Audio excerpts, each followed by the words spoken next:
Bismillahirrahmanirrahim. Assalamualaikum warahmatullahi wabarakatuh. Waalaikumsalam warahmatullahi wabarakatuh. Alhamdulillahirabbil alamin wa bihi nasta'inu ala umuri dunya waddin. Wassalatu wassalamu ala asyrofil anbiya'i wal mursalin sayyidina maulana Muhammadin wa ala alihi wa ashabihi ajma'in amma ba'd. Bapak Ibu yang saya hormati, terutama yang kita hormati bersama Bapak Rektor Universitas Islam Sultan Agung, Profesor Dr. Haji Gunarto SHMH, Bapak Ibu Dekan dan seluruh pejabat struktural di lingkungan Unisula, serta Bapak Ibu dosen dan tenaga pendidikan serta mahasiswa di lingkungan Unisula. Puji syukur, marilah senantiasa kita panjatkan kehadirat Allah SWT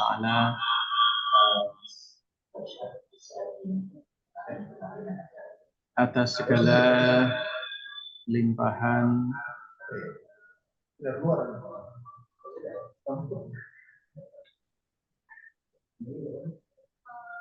rahmat dan nikmatnya kepada sekalian, sehingga di Jumat yang penuh barokah ini kita masih diberikan begitu banyak kenikmatan dari Allah SWT. Di antaranya adalah nikmatul iman wal Islam, serta nikmat sehat serta sempat sehingga kita semua dapat kembali hadir di ruang Zoom ini untuk mengikuti acara kajian duha. Sholawat serta salam marilah senantiasa kita aturkan kepada Nabi Muhammad SAW. Semoga kita semua yang selalu istiqomah menjalankan apa yang disunah-sunahnya, kita semua betul-betul diakui menjadi umatnya, dan insya Allah besok di yaumul qiyamah golong umat yang mendapatkan syafaatnya. Amin. Allahumma amin. Bapak Ibu yang berbahagia, mengawali acara kajian duha pada pagi hari ini, mari kita buka dengan bersama-sama membaca umul kitab ala hadihin niyah wa ala kulli niyatin sholihah. Al-Fatihah. Alhamdulillahirabbil alamin. Rahmanir-rahim. Iyyaka na'budu wa nasta'in. Shiratal ladzina an'amta 'alaihim ghairil maghdubi 'alaihim waladdallin. Terima kasih. Waktu selanjutnya kami aturkan berbicara kita pada pagi ini Bapak Dr. Haji Khairul Anwar SID MPD. Kepadanya dipersilakan. Oke, terima kasih Mas Ali. Bismillahirrahmanirrahim. Assalamualaikum warahmatullahi wabarakatuh. Suara saya terdengar, Mas Ali? Bagus. Alhamdulillah. Alhamdulillahilladzi 'allamal Qur'an khalaqal insana 'allamahul bayan wa faddala habibahu ala rusuli bi inzalil Qur'an wa karrama ummatahu ala sairil umami bi tilawatil Qur'an. Wassalatu wassalamu ala sayyidina Muhammadin bi adati asraril Qur'an, nama ba'du. Pada yang terhormat Pak Rektor serta para wakil rektor, kemudian juga kepada para dekan di lingkungan Unisula dan juga para Bapak Ibu pejabat di lingkungan Unisula, dan tidak lupa kepada Bapak Ibu dosen dan tenaga kependidikan dan saudara-saudara yang hadir dalam Zoom pagi hari ini. Pertama-tama marilah kita bersama-sama memanjatkan puji dan rasa syukur kita kehadirat Allah yang telah melimpahkan segenap kenikmatan pada kita semua, sehingga pada pagi hari ini alhamdulillah kita dipertemukan kembali dalam rangka untuk bersama-sama thalabul ilmi. Untuk itu mari mengawali pertemuan ini kita luruskan niat kita bahwa apa yang kita lakukan semata-mata hanya untuk mencari ridho Allah, dan dengan demikian semoga apa yang kita lakukan pada pagi hari ini menjadi bagian dari ibadah Wiru Mahdoh kita. Selanjutnya, sholawat dan salam semoga tetap terlimpahkan ke junjungan kita Rasulullah Muhammad SAW yang kita tunggu, yang kita nanti syafaatnya di hari kelak kemudian. Dan semoga kita semua, khususnya yang berada di Zoom ini, termasuk umat Rasulullah Muhammad SAW yang nantinya akan memperoleh syafaatul udzmanya. Amin, amin, Allahumma amin. Bapak Ibu rahimakumullah, pada kesempatan kali ini mari kita juga doakan, mungkin ada saudara-saudara kita, teman-teman kita, baik dosen, karyawan yang ada di bawah lingkungan Yayasan Badan Wakaf Sultan Agung, dan juga Unisula khususnya, yang sedang sakit, semoga disembuhkan oleh Allah, disehatkan kembali, dan dimudahkan di dalam beraktivitas kembali. Dan sekali lagi kita berdoa semoga ilmu kita bermanfaat untuk kebaikan kita di dunia wal akhirah. Alaniyatul qabul al-Fatihah. Bismillahirrahmanirrahim. Ya kena butuh ya kan mustaqim itu syaratul mustaqim syaratul ladzina Terima kasih Bapak Ibu rahimakumullah. Pada kesempatan majelis duha kali ini saya ingin mengangkat tema tentang luruskan niat dalam belajar dan mengajarkan ilmu.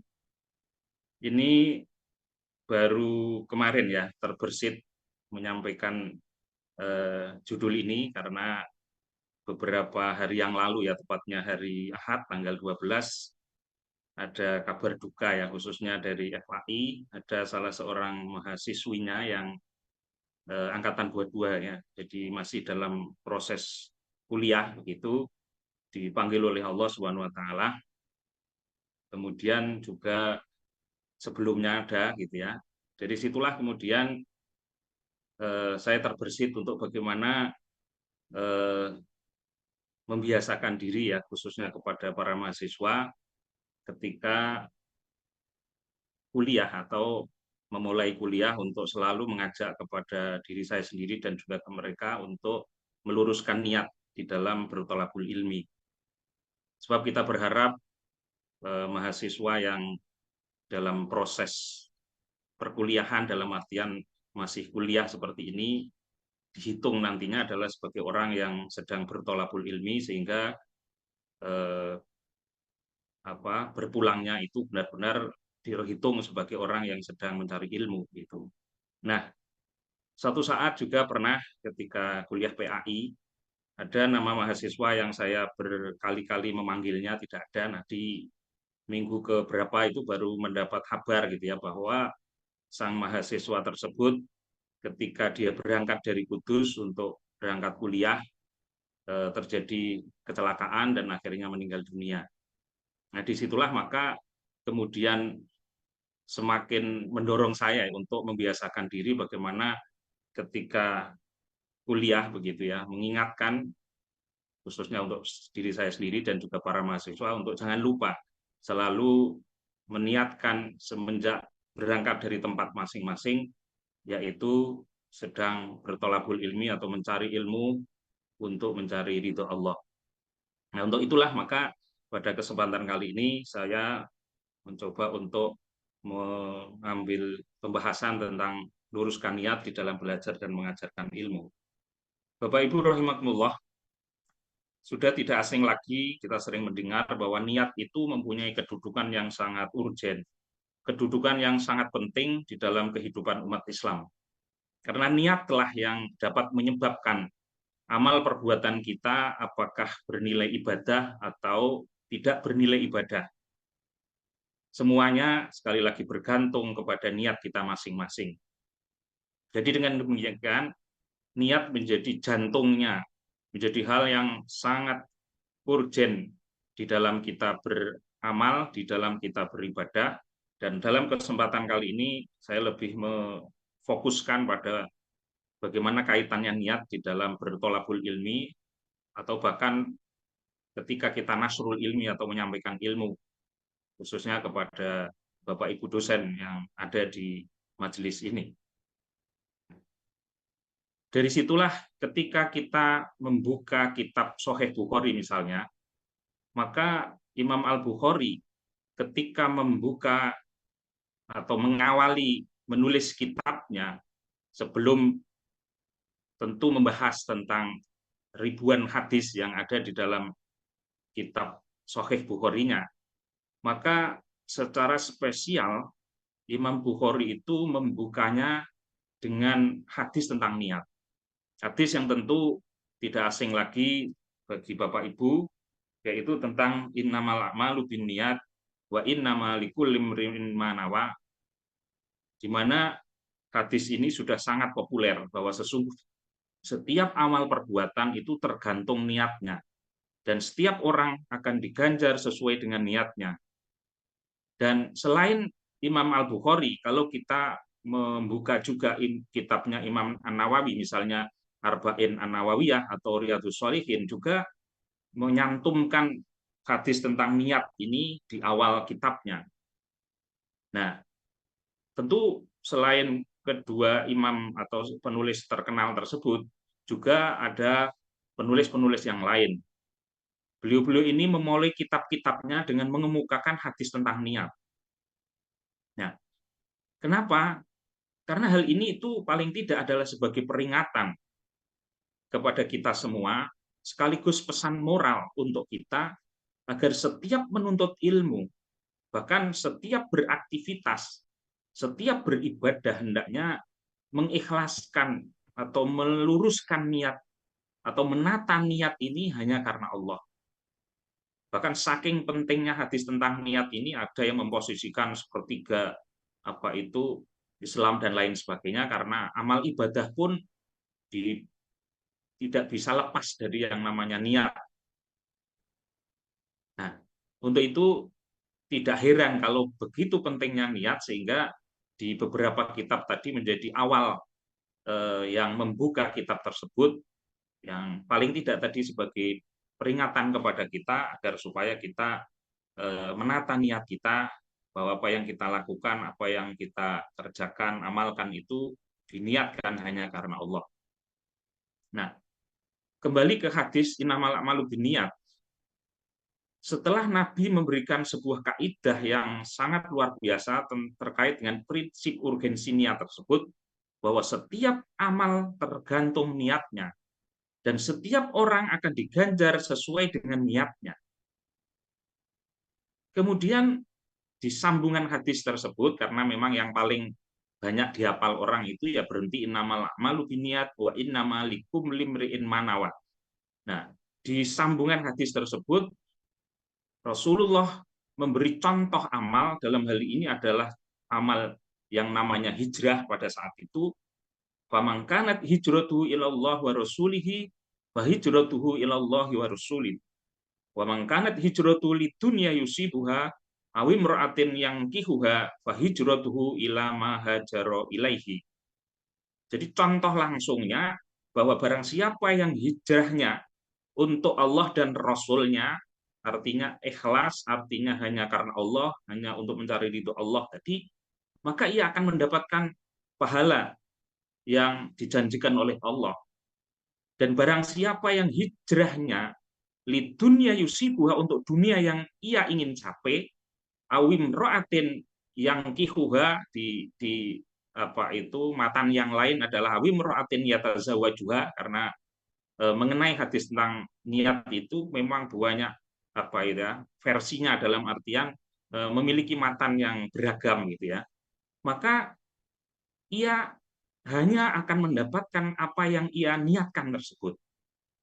Ini sebuah contoh yang sangat luar biasa dari Rasulullah, yang tidak hanya contoh yang berkaitan dengan apa yang terjadi pada masa itu, tetapi juga tidak tertutup kemungkinan contoh ini juga sampai sekarang pun bisa kita lihat betapa banyak orang yang menuntut ilmu khususnya hanya semata-mata karena ingin jabatan, hanya semata-mata karena ingin gelar yang ia peroleh, atau semata-mata dia ingin memperoleh pekerjaan gitu ya.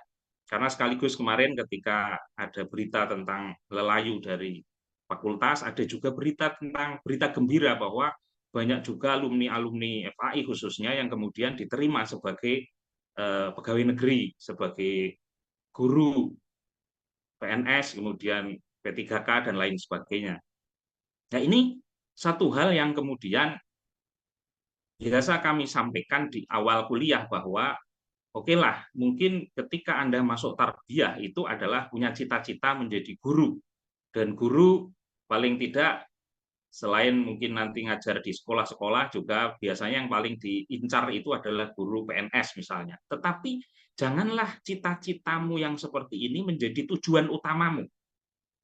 Tetapi tujuan utamamu adalah mencari ridho Allah, dan kemudian ketika Allah akhirnya memberi kesempatan kepada para mahasiswa atau alumni tadi kemudian ikut tes dan diterima, itu adalah anugerah yang luar biasa dari Allah, tetapi bukan itu tujuan utamanya. Karena di sini disinggung bahwa kalau seseorang tadi niatnya hanya karena ingin menikahi seorang wanita atau ingin harta, ya sekedar itu yang dia peroleh. Tetapi kalau kemudian itu juga tidak dia dapatkan, dia niati ingin menjadi guru PNS misalnya, tetapi nyatanya ikut berkali-kali tidak masuk misalnya, maka ini kecewa. Tetapi kalau kemudian tadi niatnya hanya karena ridho Allah, maka dia tentu akan mengembalikan semuanya kepada Allah. Nah, inilah satu hal yang sangat penting untuk ditanamkan kepada para mahasiswa khususnya, apapun fakultasnya tentu diarahkan bahwa itu bukan tujuan utamanya, tetapi tujuan utamanya adalah ridho Allah. Soal kemudian nanti dia mengikuti seleksi dan masuk, itu adalah anugerah yang Allah berikan kepada para mahasiswa.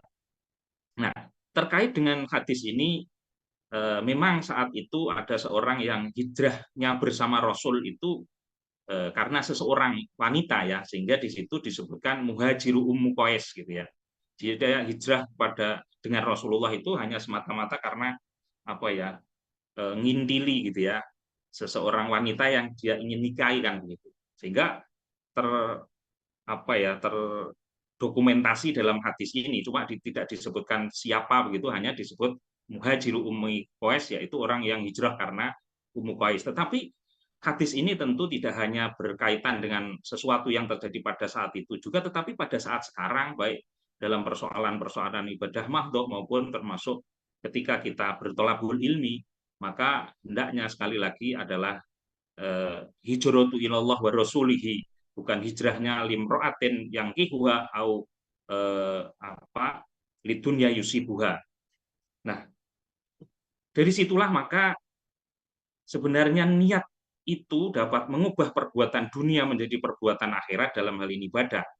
Karena contoh misalnya ketika kita melakukan kegiatan sehari-hari, katakanlah mencuci pakaian misalnya, ketika kita niati bahwa mencuci itu juga dalam rangka untuk beribadah kepada Allah, karena syarat sholat kita itu adalah harus suci, termasuk suci pakaian, maka perbuatan sehari-hari ini bisa bernilai ibadah karena kita niati karena Allah, yaitu untuk supaya ibadahnya menjadi sempurna. Juga sebaliknya dapat mengubah perbuatan akhirat, artinya dalam hal ini adalah ibadah-ibadah mahdhah, sholat misalnya, jelas itu adalah ibadah mahdhah, jelas itu adalah perbuatan yang sangat diperintahkan. Tetapi kalau kemudian niatnya hanya untuk mencari muka misalnya, misalnya dia niat bahwa aku sholat di sebelah pimpinan ya, supaya saya selalu dihitung sebagai karyawan yang taat misalnya, dan lain sebagainya, maka meskipun ini adalah pada hakikatnya adalah ibadah mahdhah, tetapi ketika niatnya bukan karena Allah, maka bisa menjadi perbuatan yang sia-sia, dalam artian tidak akan menghasilkan pahala sebagaimana yang dijanjikan oleh Allah. Nah, itu sekali lagi kuncinya di niat. Maka dalam berkaitan dengan niat ini begitu urgennya, begitu pentingnya, sehingga benar-benar harus kita jaga sehingga supaya amal perbuatan kita, termasuk ibadah-ibadah kita, tidak sia-sia hanya gara-gara salah kita di dalam niat. Maka begitu pentingnya niat, ketika kita terus belajar tentang niat, terus kita diingatkan tentang niat, maka janganlah sekali-kali bosan mengkaji masalah keikhlasan atau masalah niat, Karena di dalam satu buku dikatakan bahwa orang yang bosan, orang yang jenuh, orang yang tidak tertarik membahas keikhlasan, maka ini menjadi salah satu tanda-tanda bahwa dia tidak ikhlas. Karena merasa bahwa dia sudah terjamin misalnya bahwa apapun yang dia lakukan sudah diniatkan karena Allah, sehingga tidak ada keinginan atau tidak ada ketertarikan ya untuk membahas tentang ini. Maka sekali lagi itu diingatkan oleh Imam Hasan Al Basri misalnya, ma khofahu illa mu'minun wala amanahu illa munafikun. Tidak ada yang takut terhadap riya atau ketidakikhlasan atau niat-niat yang bukan karena Allah kecuali orang-orang mukmin. Jadi orang-orang mukmin itu justru merasa khawatir. Oh, gek amal ibadahku, gek ngajarku misalnya itu bukan karena Allah. Wala amanahu illa munafikun. Dan tidak ada satupun orang yang merasa aman dari ketidakikhlasan kecuali di dalam hatinya ada benih-benih kemunafikan. Dia sudah sombong bahwa ngapain harus belajar niat gitu ya. Artinya dia merasa bahwa apapun yang dia lakukan itu ya sudah terjamin misalnya niatnya, maka tentu ini adalah satu hal yang perlu digarisbawahi bahwa persoalan niat itu adalah persoalan hati, sehingga mungkin suatu saat kita memang luruskan niat, tetapi pada saat-saat yang lain kita lupa atau bahkan salah niat gitu ya. Maka disinilah pentingnya sebagai dosen tentu selalu mengingatkan pada diri masing-masing dan kepada para mahasiswa untuk jangan lupa ketika belajar, ketika beribadah, diniatkan lurus hanya karena Allah. Nah, terkait bagaimana kemuliaan ilmu dan bagaimana hubungannya dengan niat, banyak hadis yang kemudian sebenarnya memberi dorongan kepada kita untuk terus belajar gitu ya. Misalnya hadis tentang waman salaka tariqan yaltamisu fihi ilman sahalallahu lahu bihi tariqan ilal jannati. Barang siapa yang menempuh jalan untuk mencari ilmu, maka Allah akan memudahkan baginya jalan menuju surga. Inilah yang saya berharap setiap kita, termasuk para dosen atau para tendik misalnya, atau semua kita, khususnya para mahasiswa, untuk diingatkan selalu, yuk ketika berangkat dari tempat masing-masing, jangan lupa untuk meluruskan niat mencari ridho Allah lewat thalabul ilmi. Karena kita juga tidak tahu, tidak jaminan gitu ya, apakah kemudian sampai ke tempat belajar kita atau tidak kan gitu. Contoh tadi mahasiswa yang dia dari rumah adalah berangkat untuk kuliah, tetapi karena di jalan terjadi kecelakaan, maka akhirnya dia meninggalkan begitu. Maka sungguh meninggalnya itu adalah meninggal yang luar biasa kalau kemudian di dalam perjalanan yang tadi dia itu adalah sudah luruskan niat. Nah, tentu sekali lagi ini satu hal yang harus dibiasakan sehingga kita ataupun para mahasiswa selalu jangan lupa ketika berangkat kuliah misalnya selalu meluruskan niatnya hanya karena Allah, sehingga ketika terjadi apa yang terjadi seperti tadi itu adalah kematiannya di dalam saat-saat dia mansalaka tariqan tadi, yaitu dia berjalan untuk mencari ilmu, dan maka Allah akan mudahkan baginya jalan menuju surga. Kemarin ada yang ngirim video begitu, tapi saya cari sudah tidak ada. Ada seorang penggali kubur. Suatu saat ketika dia sedang di pekuburan didatangi seorang wanita, tolong saya minta digalikan kubur kan gitu. Pada saat kemudian mayatnya datang dan tidak terlalu banyak yang mengantar pada saat itu, si penggali mayat tadi kemudian membantu untuk menerima mayat tersebut di dalam lubang makam tadi itu. Apa yang terjadi? Si penggali lubang kuburan tadi itu melihat seakan-akan si mayat tadi itu disambut langsung, kemudian diterima dan kemudian dibawa ke tempat yang sangat indah, ke tempat yang luar biasa, sehingga pada saat itu diceritakan sang penggali kubur akhirnya pingsan gitu ya. Kemudian suatu saat terjadi lagi begitu. Nah, dia kemudian bertanya kepada wanita yang meminta dia untuk menggali kubur tadi. Siapa dia kok sangat istimewa sehingga begitu masuk liang kubur kemudian disambut dan kemudian dibawa ke tempat yang luar biasa tadi. Dikatakan bahwa dia adalah orang yang sedang mencari ilmu dan benar-benar ikhlas karena Allah. Nah, inilah Pak, satu hal yang terus mendorong kita agar supaya upaya-upaya kita untuk bertalabul ilmi kita niatkan hanya karena Allah, sehingga apapun yang kita lakukan, baik kita menyampaikan ilmu atau mencari ilmu, itu adalah golongan orang-orang yang kemudian niat hanya karena Allah. Nah, dari situlah maka Syekh Azhar Nuji di dalam Ta'limul Muta'alim mengingatkan kepada kita atau kepada para pelajar gitu ya. Wayam bagi ayan wiya al muta'alim bitolabil ilmi ridallah ta'ala wa darul akhirata wa izalatil jahli an nafsihi wa ansairil juhali wa ihyaiddin wa ibqa'il islam fa inna baqa'al islam bil ilmi. Sebaiknya setiap pelajar, setiap mahasiswa gitu ya, mempunyai niat yang sungguh-sungguh di dalam mencari ilmu dan berniat untuk mencari keridhaan Allah. Berniat tadi untuk menghilangkan kebodohan, baik untuk dirinya sendiri atau nanti ketika dia sudah bisa mengajar juga menghilangkan kebodohan orang lain.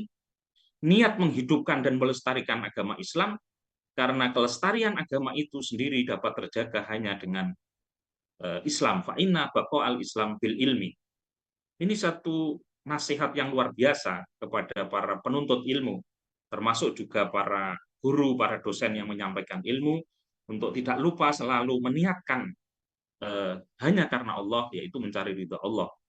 Karena menurut Azharmi juga di dalam Ta'limul Muta'alim, bahwa kegagalan seseorang yang menuntut ilmu dari memetik kemanfaatan dan buahnya ilmu, yaitu ketika mengamalkan dan menyebarkannya dikarenakan mereka salah niat. Bukan karena Allah, tetapi karena yang lain, misalnya tadi limroatin atau limalin, karena wanita, atau karena jabatan misalnya, atau karena uang dan lain sebagainya. Maka salah satu prasyarat utama belajar dalam Islam adalah berangkat dimulai dari niat yang sesuai dengan tuntutan ajaran Islam, yaitu mencari ridho Allah. Jadi begitulah nasihat-nasihat yang bisa kita peroleh ya dari para penulis kitab mengenai bagaimana seharusnya ketika kita mencari ilmu. Sesungguhnya ilmu itu tidak akan bisa diraih secara sempurna tanpa dilandasi niat mencari ridho Allah. Sebagaimana nasihat Imam Syafi'i bahwa ilmu tidak akan bisa diraih kecuali dengan mengharap ridho Allah. Maka mungkin kelihatannya sudah diraih, tetapi yang hakikatnya itu belum teraih karena belum diniati hanya karena Allah.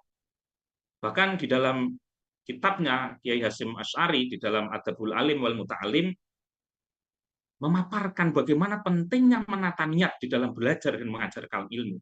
Kalau tadi hadis yang mendorong kita atau mengiming-imingi kita akan ganjaran orang mencari ilmu, artinya di dalam metode pembelajaran Islami itu disebut tarhib gitu ya.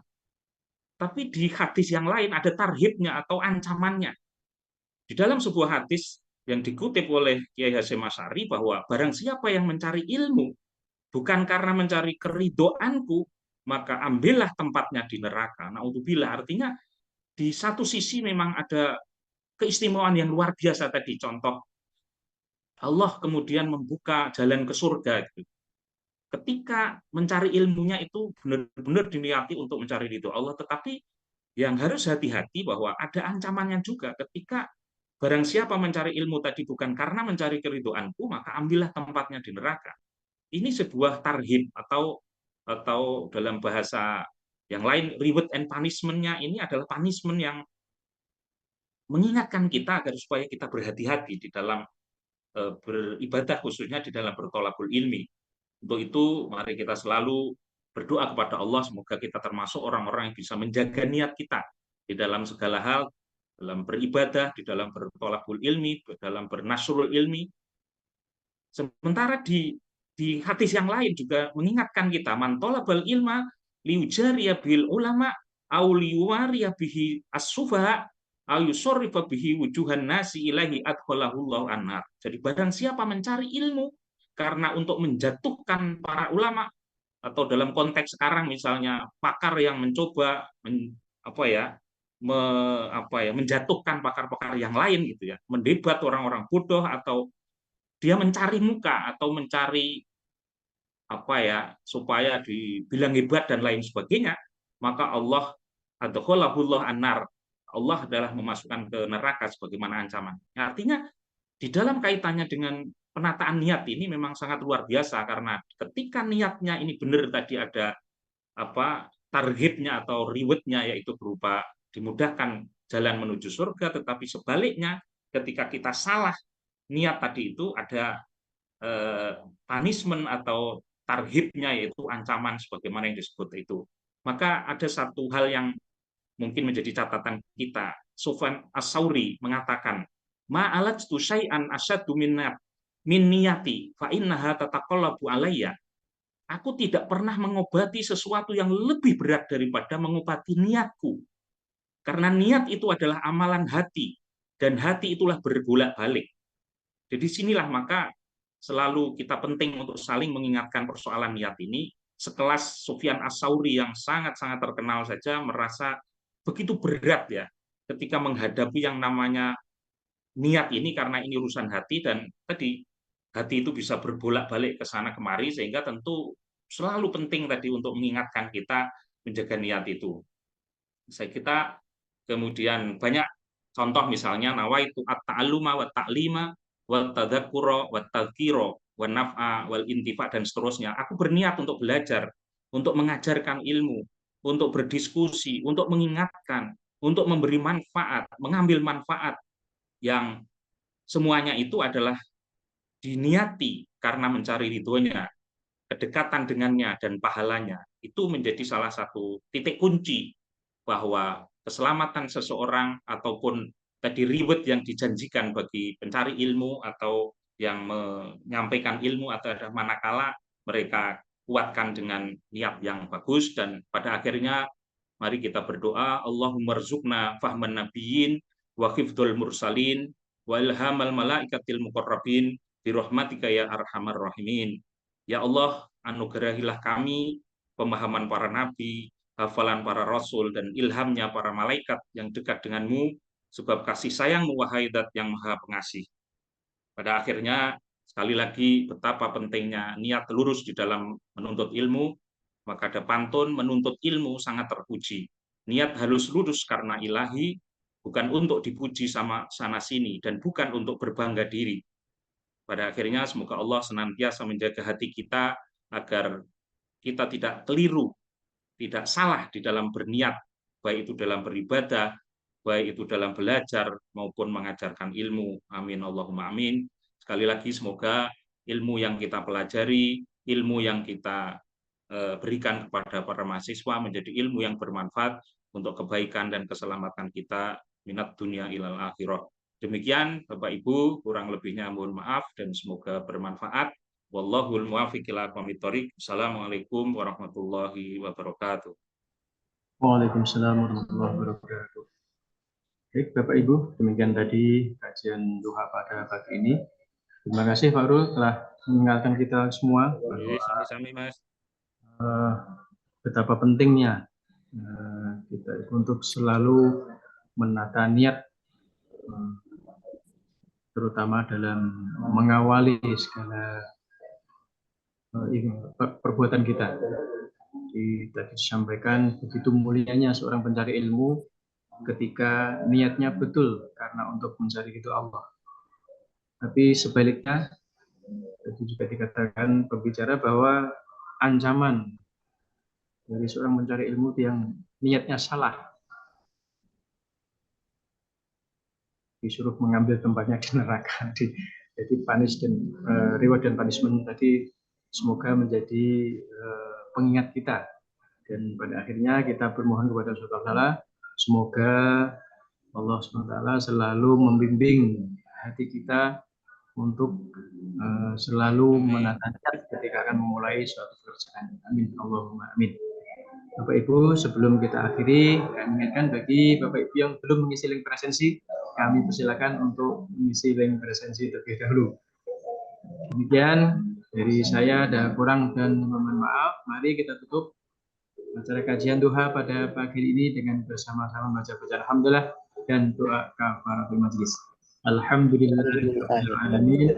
Subhanakallahumma wa bihamdika asyhadu an la ilaha illa anta astaghfiruka wa atubu ilaik.